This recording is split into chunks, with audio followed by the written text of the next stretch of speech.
Բարև սիրելի հայրենակիցներ, եթերում կրկին քաղաքական խաչմերուկն է, այսօր արդեն օգոստոսի 13-ն է,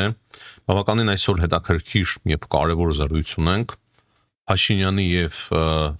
Զելենսկիի միջև հեռախոսազրույց է տեղի ունեցել, ունենք հաղորդագրությունները երկու կողմից, դրանից բացի կարեւոր տեղեկություններ կա նույնպես Ուկրաինայից, թե ինչպես Ուկրաինան կարեւոր տարածքներ է ազատագրել, բավականին նշանակալի ես կասեի հարձակման է անցե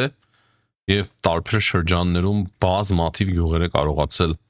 ազատագրել։ Բնականաբար ունենք խոսել նաեւ Իրանից, Հայաստանից նույնպես մի քանի հարց կա քննարկել ավելի ճիշտ Հայաստանին վերաբերող եւ այդպես շարունակ։ Անպայման լայքեք սիրելի հայրենակիցներ, ինչու համար եմ ես սա միշտ հիշեցնում, հատկապես հիմա Հայաստանում շատերը սկսել են դիտել անդիմադիրների կրկեսական ներկայացումը, չասեմ որտեղ ինձանից լավ գիտեք, երբ որ մենք առավոտյան ժամերի ենք կամ օրվա առաջին կեսին ենք պատրաստում հաղորդում, դիտումները նվազում են, բայց երեկոյան էլ միշտ չէ որ կարողանում ենք կամ հասցնում ենք պատրաստել նոր հաղորդում երեկոյան, բնականաբար շատ ավելի ակտիվ է տարածվում, քանի որ այդ կրկին ավարտվում է։ Դրա համար անպայման է ձեր աջակցությունը, սիրելի հայրենակիցներ, որպեսզի մեր առավոտյան եթերները նույնպես հաջողությամբ տարածվեն։ Եվ ինչպես արդեն նշեցի, կարևոր հարցը մեզ համար վարչապետ Փաշինյանի եւ Ուկրաինայի նախագահի հեռախոսազրույցն է երեկվա, կարևոր է նշել, որ դրանից առաջ մենք տեսանք արտգործ նախարարների միջև հեռախոսազրույցը Հայաստանի եւ Ուկրաինայի, իսկ դրանից էլ առաջ մենք տեսանք, թե ինչպես Ուկրաինայի ազգային ժողովի նախագահը շնորհավորում է Հայաստանի ազգային ժողովի նախագահին։ Տեսնում ենք, որ Ռուսաստանից որևիցե արձագանք այդ մասով կոնկրետ չկա, այսինքն Փաշինյանին ոչ ոք Ռուսաստանից չի շնորհավորել, նույնիսկ ես որքան հասկանում եմ, Մատվիենկոյի հետ հեռախոսազրույցը նույնպես շնորհավորանք չէր Ռուսաստանի Դաշնության կողմից։ Մատվիենկոյի եւ Ռուբեն Ռուբինյանի միջև օրեր առաջ տեղի ունեցած հեռախոսազրույցը, այլ հակառակը մենք տեսանք այդտեղ սպառնալիքներ եւ ահա այս ֆոնին Ուկրաինայի ակտիվացումը չափազանց կարևոր է եւ այն կարող է մեծ նշանակություն ունենա Հայաստանի վաղվա օրվա համար, Հայաստանի ապագայի համար, քանի որ Ուկրաինան օրեցօր ավելի մեծ թափ է հավաքում, թե ռազմական տեսանկյունից, թե քաղաքական տեսանկյունից, ոչ միայն տարածաշրջանում փոքրիկ, այլ նաեւ ամբողջ աշխարհում։ Եվ վաղվա Ուկրաինան միանշանակ հաղթանակած Ուկրաինան, իսկ ես պատկերացնում եմ, որ Ուկրաինան այսօրվա իրավիճակից արդեն ելնելով ավելի մեծ հնարավորություններ ունի հաղթանակ տանելու, քան օրինակի համար, եթե մենք խոսեինք 1 տարի, նույնիսկ կես տարի առաջ, եթե մենք խոսեինք, հավանականությունը Ուկրաինայի հաղթանակի անգամներով նվազեր, իսկ հիմա մենք տեսնում ենք, որ Ուկրաինայի հաղթանակի հնարավորությունը անգամներով մեծացել է։ Բնականաբար ոչ ոք չի կարող ասել, թե ինչ ելք կունենա այդ պատերազմը, սա էլ կարևոր է նշել, բայց կրկնեմ, նախկինի համեմատ Ուկրաինայի հնարավորությունները, դիրքերը միանշանակ ամրացել են վերջին ամիսների ընթացքում։ Եվ Հայաստանի իշխանություններն էլ բնականաբար դա շատ լավ նկատում են եւ կարևորը նաեւ այն է, որ Ուկրաինայից էլ կա բարի կամք Հայաստանի հետ հարաբերությունները կարելի ասել 0-ից սկսելու համար, քանի որ նախկինում մենք նորմալ հարաբերություններ չենք ունեցել ցավոք սրտի Ուկրաինայի հետ։ Եվ ահա հաղորդագրության մեջ գանք այս հաղորդագրությանը հստակ նշվում է, որ Ուկրաինայի նախագահը շնորհավորել է Նիկոլ Փաշինյանին Հայաստանի վարչապետի պաշտոնում վերանշանակվելու առիթով։ Պուտինը չի զանգահարել, չի շնորհավորել, Զելենսկին շնորհավորել է Ուկրաինայի արտգործնախարարը, ինչպես ասեցի, իր գոլեգային է շնորհավորել, Ուկրաինայի Ռադայի նախագահն էլ իր Հայաստանի գոլեգային է շնորհավորել։ Եվ Փաշինյանի եւ Զելենսկու հեռախոսազրույցից հաղորդագրություն մնացած մասը հետեւյալն է, որ զրուցակիցները քննարկել են առաջին հերթին դա է Հայաստան-Ուկրաինա երկկողմ փոխգործակցության օրակարգին վերաբերող հարցեր, այսինքն Հայաստան-Ուկրաինա փոխգործակցությունը օրակարգ ունի եւ այդ օրակարգին վերաբերող հարցեր են քննարկել, սա շատ լավ է, չի մանրամասնում թե ինչ օրակարգ, դա սովորական հաղորդագրություն է, այսինքն մենք այսպես հաղորդագրություն ամեն օր տեսնում ենք, բայց ուղղակի այստեղից մենք կարող ենք անել այն, որ օրակարգ կա հարաբերությունների։ Օրինակի համար հայկական ծաղիկները, որ ընդունեց Ուկրաինան կամ այլ ապրանքներ, դա եւս օրակարգի հարցերի մեջ է։ Վաղ ինչ մենք կներկայենք Ուկրաինայից, հնարավոր է նաև ծորեն, դա եւս միանշանակ կլինի օրակարգում եւ ոչ միայն շատ հարցեր կան միանշանակ։ Նաև մտքեր են փոխանակել տարածաշրջանային եւ գլոբալ զարգացումների շուրջ։ Եթե խոսել են տարածաշրջանային զարգացումների շուրջ, բնականաբար տարածաշրջանային զարգացումների մեջ Հայաստան, Ադրբեջանն է առաջին հերթին, հնարավոր է նաև Ուկրաինա, Ռուսաստանը, ինչու՞ չէ նաև Իրանը, եւ դրանից բացի ընդգծվել է կայուն եւ տևական խաղաղության առաջմղման կարեւորությունը։ Այստեղ չի մանրամասնում, թե որ խաղաղության մասին է խոսքը, եւ բնականաբար այստեղ թեի նկատի ունեն Հայաստան, Ադրբեջանը եւ թեի նկատի ունեն Ռուսաստան, Ուկրաինա։ Միանշանակ այս նախադասությունը եւս Ռուսաստանի սրտովը չէ թե Հայաստան, Ադրբեջանի մասով եւ առավել եւս սրտովը չէ ռուս-ուկրաինական պատերազմի կոնտեքստում։ Այստեղ Հայաստանը քողարկված ձևով, շատ նուրբ ձևով աջակցում է հաստատի Ուկրաինային խաղաղության նախաձեռնության գործում։ Հիշում ենք, Ուկրաինայի նախագահը բազմիցս հայտարարել է, որ ինքը պատրաստ է դադարեցնել պատերազմը, ինքը խաղաղության կողմնակից է եւ միշտ էլ խաղաղության կոչեր է անում Ռուսաստանի Դաշնությանը, որ վերջտանք այս պատերազմին։ Հակական հայտարարություններ են իհարկե դրանք Ուկրաինայի կողմից, բայց այս հաղորդագրության մեջ տվյալ նախադասությունը, որ ընդգծվել է կայուն եւ տևական խաղաղության առաջմղման կարեւորությունը, Ուկրաինան է փորձում առաջ մղել իմիջայլոց խաղաղությունը Ռուսաստանի մասով, այստեղ եւս Ուկրաինային աջակցելու շատ նուրբ ես տարեր նկատեցի Հայաստանի կողմից։ Հիմա տեսնենք, թե ինչ հաղորդագրություն է տարածել ուկրաինական կողմը, ես ասեմ, որ ուկրաինական կողմը մի փոքր ավելի ազատ է իր հայտարարությունների մեջ, չունի այն կապանքները, որոնցից որ հայկական կողմը նոր է ձերբազատվում, եւ այս հաղորդագրության մեջ տեսնում ենք հետեւյալ խոսքերը, որ Զելենսկին խոսել Հայաստանի վարչապետ Նիկոլ Փաշինյանի հետ եւ հաղորդագրության մեջ ասվում է, որ Ուկրաինայի եւ Հայաստանի հարաբերությունները դառնում են առավել կառուցողական եւ կարեւոր է, որ մեր միջև մշտական երկխոսություն կա։ Այսինքն այս առաջին նախադասությունը վերլուծելով մենք հասկանում ենք, որ կառուցողական եթե դառնում են, նախկինում այդ կառուցողականությունը չի եղել եւ եթե դառնում են մշտական երկխոսություն է արդեն ձևավորվում, նախկինում մշտական երկխոսություն գոյություն չի ունեցել։ Դրանից բացի հաղորդագրության մեջ նշվում է, որ Զելենսկին եւ Փաշինյանը քննարկել են Հայաստան-Զելենսկի այցը, որը որ տեղի ունեցավ Եվրոպական համայնքի գագաթնաժողովի ժամանակ եւ դրա արդյունքները եւ համագործակցության առաջնահերթությունները։ Դրանից բացի Զելենսկին շնորհակալություն է հայտնել վարչապետ Նիկոլ Փաշինյանին Կիևը Պեչովսկայա Լավրայի մայրավանքի հիմնադրման 975-ամյակի առիթով շնորհավորելու համար եւ Զելենսկին նշում է, որ դա շատ կարեւոր սրբություն է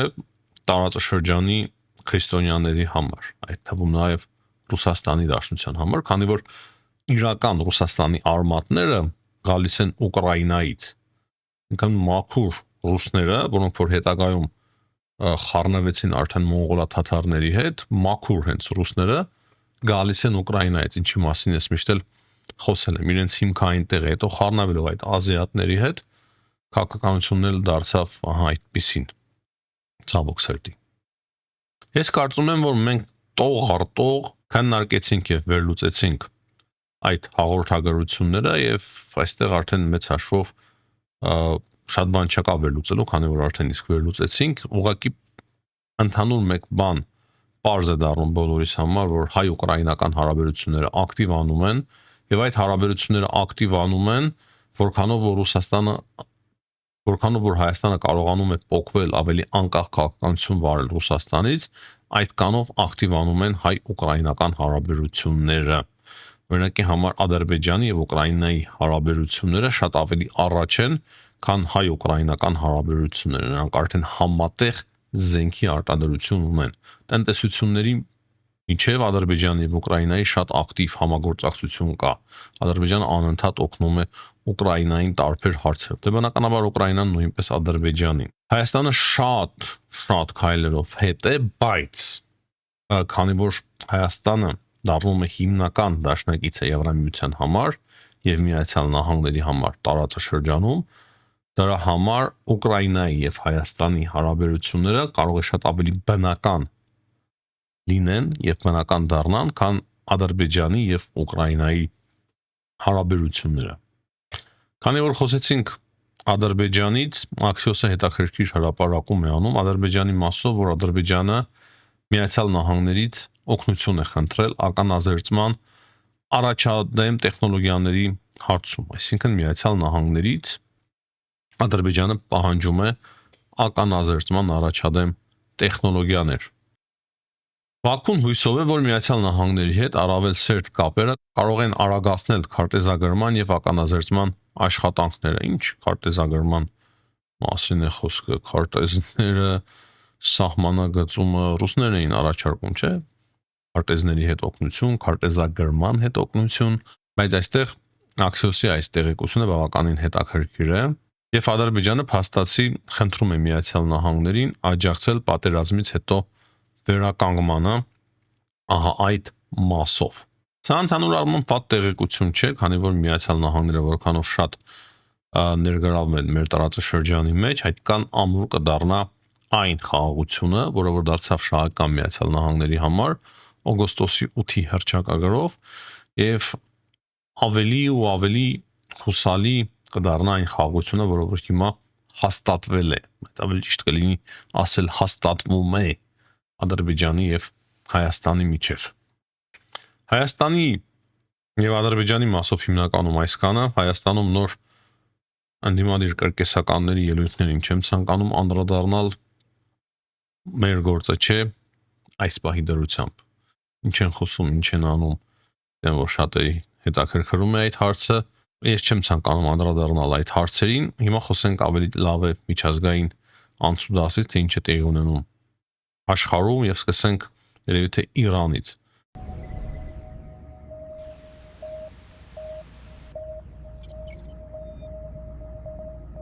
Reuters-ի տեղեկությունների համաձայն Իրանի եւ Միացյալ Նահանգների միջև հրադադարի երկարաձգման վերաբերյալ քննարկումներ չեն եղել։ Միջայլոց երկու հակասական աղբյուրներ կան, դրա համար Reuters-ն է մեջբերում։ Իրանի տեսանկյունից հրադադարի մեկնարկի ամսաթիվ չկա, այսինքն երբ է սկսվել հրադադարը, իրոք արդեն լղոզվել է, երբ է այն ավարտվել, երբ է այն կրկին խախտվել։ Հետևաբար երկարաձգելու բան էլ չկա, այսինքն եթե հրադադարի կոնկրետ ամսաթիվ չկա, ինչը պետք է երկարաձգես։ Այս մասով ես համաձայն եմ իրանական դիրքորոշման հետ, բայց կարող է չէ նոր փաստաթուղթ լինել, չնայած մենք տեսանք, որ այդ փաստաթղթերը չեն էլ աշխատում։ Բայց այստեղ թուրքական Անադոլու գործակալությունը հետաքրքիր տեղեկություններ է հրապարակում, կրկին Իրանի մասով իրենք կապնվել են իրենց աղբյուրների հետ Պակիստանում, Պակիստանի իշխանություններից որոշ աղբյուր իրենց տեղեկացրել է, որ այն համաձայնագիրը, որը որ գոյություն ուներ, օգոստոսի 17-ին ավարտվում է։ Եկնեմ, ինչ համաձայնագիր կար, երբ էր ստորագրվել, ինչ էին պայմանավորվել, լրիվ լղոզված է, բայց այդ աղբյուրը ասում է, որ նախկին ավարտվում է 17-ին եւ հիմա Միացյալ Նահանգները եւ Թեհրանը, այսինքն Վաշինգտոնը եւ Թեհրանը քննարկում են նոր համաձայնագիր եւ այդ համաձայնագիրը դեռևս քննարկվում է միջնորդների միջոցով, այսինքն հաղորդագրությունների միջոցով է այդ ամենը տեղի ունենում, ինչպես եւ տեղեկացնում էր Իրանը, փաստացի ասում էր մենք բանակցություններ չենք վարում, մենք հաղորդագրություններով ենք իսվում։ Այս հաղորդագրությունից էլ մենք դա ենք հասկանում եւ այդ հաղորդագրություններով, որ կիսվում են, փաստացի եկել են այն եզրահանգմանը կողմերը կարծես թե այս պահին, որ հրադադար է պետք։ նոր հրադադարի մասին փաստաթուղթ է պետք, կամ հնի երկարաձգման մասին փաստաթուղթ։ Հետաքրքիր հայտարարություններ են հնչում Միացյալ Նահանգներից, սենատորների, կոնգրեսմենների մոտ հիմնական հարցը Իրանն է, դե Թրամփն էլ ամեն օրվա ռեժիմով բազմաթիվ հայտարարություններ է անում, ընդհանուր պատկերացումը այն է, որ Իրանը իր շահերից ելնելով փորձում է ձգձգել այն իրավիճակը, որը որ կա Միացյալ Նահանգներ Իրան, հույս ունենալով, որ միջանկյալ ընտրություններում հաղթանակ կտանեն դեմոկրատները կոնգրեսի, նույնն է փաստացի հանրապետականների մոտ, իրենք էլ հույս ունեն, որ այս հարցը ձգձգելով կարողանան նորմալ, կարողանան հաղթանակ տանել այդ միջանկյալ ընտրություններում, հետո նոր արդեն ավելի լուրջ կզբաղվեն Իրանի հարցով։ Բայց Թրամփի գրառումները այն փոքր փոխվել է Թրամփի գրառումների ոճը, ասում է, որ ամենամեծ խուլիգանը այլևս Իրանը չէ տարածաշրջանի, երկու գրառում է արել Թրամփը եւ ասում է, որ նրանց ինֆլյացիան 300% է հասել, լրիվ շրջափակման մեջ է Իրանը, Միացյալ Նահանգներն են վերահսկում Հորմուզի նեղուցը, այլևս Իրանը ոչինչ չի վերահսկում, ոչինչ չի կարող անել զինված ուժերը ջախջախված են եւ այդպես շարունակ եւ վերջում էլ ասում է Փարք Ալլախին, երևի ծաղրում է նրանով իրանցիներին։ Իրանի մասով հիմնականում այսքանը, հիմա խոսենք ռուս-ուկրաինական պատերազմից, քանի որ այստեղ ավելի կարևոր հարցեր ունենք մենք այսօր ձեզ հետ միասին քննարկելու։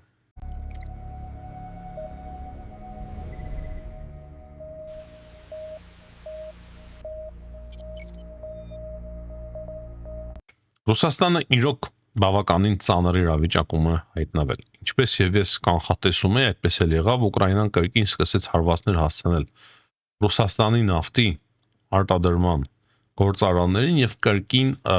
բենզինի դեֆիցիտը սկսվեց Ռուսաստանի Դաշնության տարբեր շրջաններում։ Եթե մենք երեք խոսում ենք, որ Սոչիում նման խնդիրներ են եղել, ապա այսօր արդեն տեղի կանում ենք, որ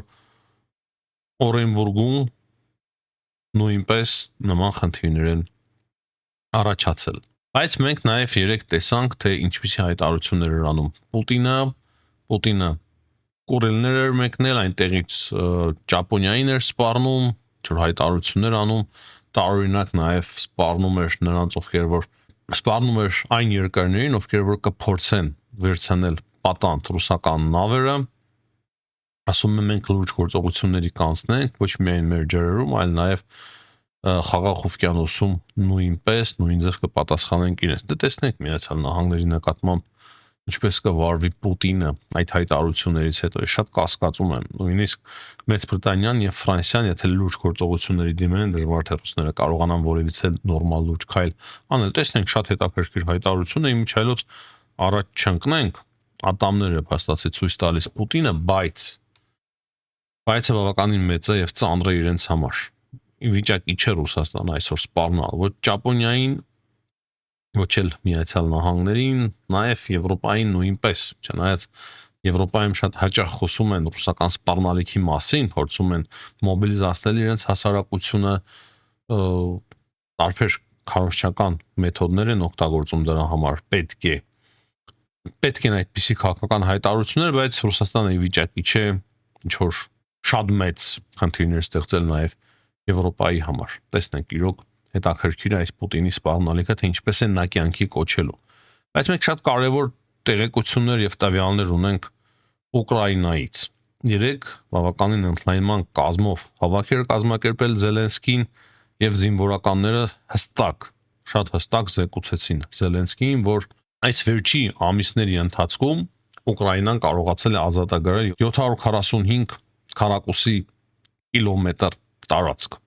Եվ այդ զեկույցի մեջ հստակ նշվում է, որ Ուկրաինան հարձակողական գործողությունների ընթացքում Ալեքսանդրովսկի ուղությամբ կարողացել է ազատագրել 26 գյուղ, ազատագրել են նաև գյուղեր Դնեպրապետրովսկում, Դոնեցկում, Զապորոժիայում եւ այդպես շարունակ։ Կան տարբեր տվյալներ, կան նաև քարտեզ, թե որքան զգալի առաջընթաց է ունեցել Ուկրաինան եւ այդ ամենը փաստարկված ձևով ներկայացվել է Զելենսկին եւ իլուր ամբողջ աշխարհի հայտարարվել է։ Դրանից բացի ուկրաինական անօթաչու թռչող սարքերը նույնպես հանգիստ չեն տալիս Ռուսաստանին։ Այսօր առավոտյան տեղեկացանք, որ Ուկրաինան հարձակում է իրականացրել ԱԹՍ-ների միջոցով Բաշկարկաստանին եւ տեղեկություն կա, որ հարվածել են թե նավթի վերամշակման գործարանին եւ թե Wildberries marketplace-ին։ Սակայն Ռուսաստանի Դաշնությունը նույնպես հարվածներ է հասցրել Ուկրաինային, կան տեղեկություններ, ինչպես նաեւ հրապարակումներ լուսանկար նույնպես կա, որ Ռուսաստանը ԱԹՍ-ներով հարված է հասցրել Օդեսային, Օդեսա Դնեպր գնացքին եւ 2 մեքենավարները զոհվել են։ Նկարը նույնպես կա, թե ինչ վիճակում է գտնվում գնացքը։ Վերջին օրերին շատ ակտիվ հայտարարություններ են հարվում Միացյալ Նահանգներից Կուբայի հասցեին։ Նախ պետքարտուղար Մարկո Ռուբիոն խոսում էր Կուբայից եւ ասում էր, որ Կուբան կարող է դառնալ շատ զարգացած երկիր, 10 տարվա մեջ կարող է շատ լուրջ բարեփոխվել, Լեհաստանի հետ էր համեմատում այլ երկրների հետ։ Այդտեղից մենք հասկանում ենք, որ Միացյալ Նահանգները կարող է դիմեն որոշ գործողությունների եւ այսօրվա պաշտպանության նախարարի Միացյալ Նահանգների Իթ Հեքսետի հայտարարությունը նույնպես մեզ հուշում է, որ որոշ գործողություններ կարող է Միացյալ Նահանգները պատրաստել Կուբայի հասցեին, քանի որ Իրանի շուրջ դադար եւ անհասկանալի իրավիճակ կարող է շատ բան փոխվել Կուբայի հասցեով, Կուբայի մասով եւ Իթ Հեքսետի հայտարարությունը շատ հստակ էր, որ Միացյալ Նահանգները ամեն տարբերակ դիտարկում են, այդ թվում նաեւ ռազմական սցենարը նույնպես չի բացառվում Կուբայի նկատմամբ, Թրամփը կարող է նման որոշում կայացնել, եթե Կուբան չփոխի իր քաղաքականությունը Միացյալ Նահանգների